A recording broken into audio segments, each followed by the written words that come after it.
10월 13일 월요일 말씀으로 시작하는 아침입니다. 기도하시겠습니다.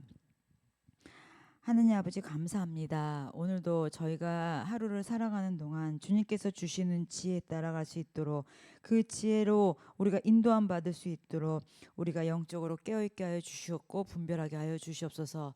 우리의 동행자 되시는 주님께 감사드리옵고 예수님의 이름으로 기도드립니다. 아멘. 오늘 말씀은 창세기 47장 20절로부터 26절까지입니다. 창세기 47장 20절로부터 26절입니다. 그러므로 요셉이 애굽의 모든 토지를 다 사서 바로에게 바치니 애굽의 모든 사람들이 기근에 시달려 각기 토지를 팔았음이라. 땅이 바로의 소유가 되니라. 요셉이 애굽 땅 이 끝에서 저 끝까지의 백성을 성읍들에 옮겼으나 제사장들의 토지는 사지 아니하였으니 제사장들은 바로에게서 녹을 받음이라. 바로가 주는 녹을 먹음으로 그들이 토지를 팔지 않음이었더라. 요셉이 백성에게 이르되 오늘 내가 바로를 위하여 너희 몸과 너희 토지를 샀노라. 여기 종자가 있으니 너희는 그 땅의 뿌리라. 추수의 5분의 1을 바로에게 상납하고 5분의 4는 너희가 가져가 토지의 종자로서 삼고 너희의 양식으로도 삼고 너희 가족과 어린아이와 아이의 양식으로도 삼으라. 그들이 이르되 주께서 우리를 살리셨사오니 우리가 주께 은혜를 입고 바로의 종이 되겠나이다. 요셉이 애굽 토지법을 세우매 그 5분의 1이 바로에게 상납되나 제사장의 토지는 바로의 소유가 되지 아니하여 오늘날까지 이르니라. 아멘. 오늘 제목은 살리는 하나님입니다. 누구의 지혜로 살릴까요? 하나님의 지혜로 살리는 하나님이십니다.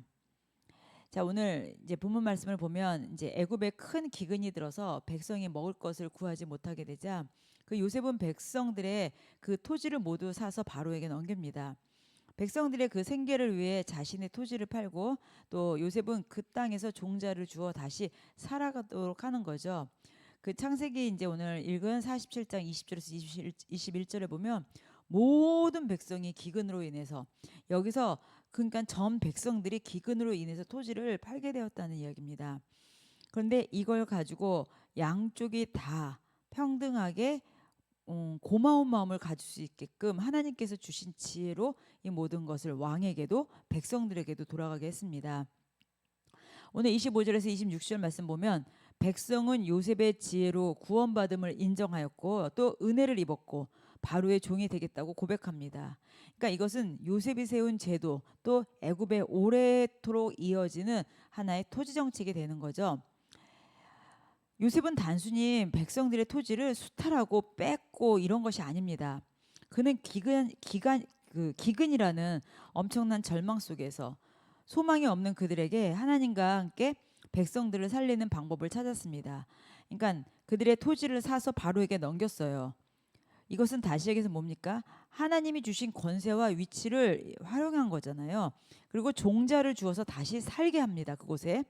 그러니까는 바로에게 그 그러니까는 토지를 사서 바로에게 다 넘기지만 그 종자를 주어서 다시 자기네 땅에서 살게 하는 거예요. 근데 거기서는 어떻게 보면 장기적으로 생존하면서 자립을 준비하는 거잖아요. 우리의 삶에도 때때로 기근과 같은 어려움이 찾아옵니다. 경제적, 또 관계, 건강, 뭐 여러 가지 많이 있잖아요. 그럴 때마다 우리가 하나님 앞에 맡기고 또 하나님께 모든 해결책을 찾는 지혜가 필요하겠죠. 자, 요셉은 제사장들의 토지는 절대 건드리지 않습니다. 왜냐하면 제사장들은 바로에게 녹을 받음이라. 그러니까 이는 단순한 예외가 아니라 하나님을 섬기는 자들의 사역과 권위를 존중한 조치입니다. 하나님과 함께하면 세상의 제도 속에서 공의와 질서를 세울 수 있기 때문에 하나님의 뜻을 아는 그 사람들은 권력과 부를 남용하지 않고 세상 속에서 공정하게 살아갑니다.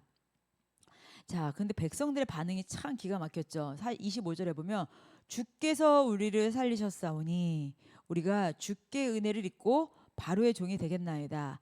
그러니까 위기 속에서 자신들을 구원하신 하나님의 손길을 인정했습니다. 그리고 그들에게 또 순종하며 맡겨지는 역할을 감당합니다.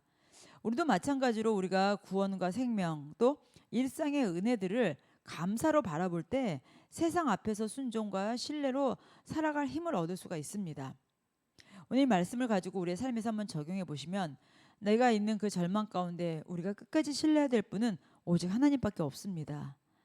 또 우리에게 여러 가지 기근과 또 여러 가지 어려운 현실 문제 앞에서 좌절하지 말고 하나님께 맡기고 그 지혜로 구하고 그 지혜대로 행동해야 되겠습니다. 권력과 지원, 이 모든 것은 하나님께 있는 것입니다. 요셉처럼 하나님을 중심으로 두고 세상의 권세를 활용하면 나와 주변을 살리는 일에 쓰일 수가 있죠. 감사와 순종으로 세상을 변화시킬 수 있습니다. 어려움 속에서도 하나님이 주신 축복에 감사하고 또 맡겨진 자리에서 최선을 다해야 되겠습니다. 오늘 이 말씀을 생각하면서 정말 내가 구하는 지혜가 어디서부터 오는 거지?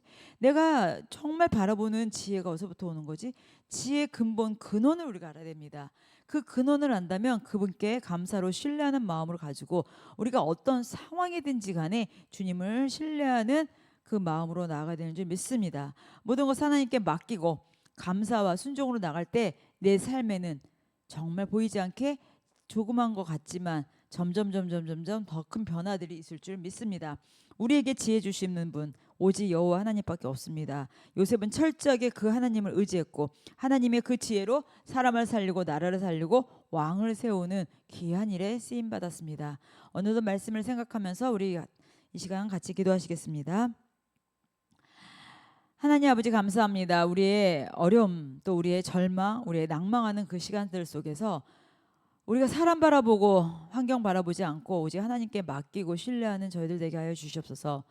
그러한 가운데 우리와 동행하시는 주님을 우리가 온전히 바라볼 줄 믿습니다. 나의 주변과 나의 환경 이 모든 것들 속에서 오직 살리시기 위하여 통로 삼아 주셨습니다. 우리가 구원의 은혜 감사하며 맡겨진 자리에서 순종하며 살 수 있도록 주님 인도하여 주시옵소서. 감사드렸고 예수님의 이름으로 기도드립니다. 아멘. 오늘도 주 안에서 하나님께 구하시는 지혜 신뢰하시면서 우리 씩씩한 하루 되시길 예수님의 이름으로 축복합니다. 기도하시겠습니다.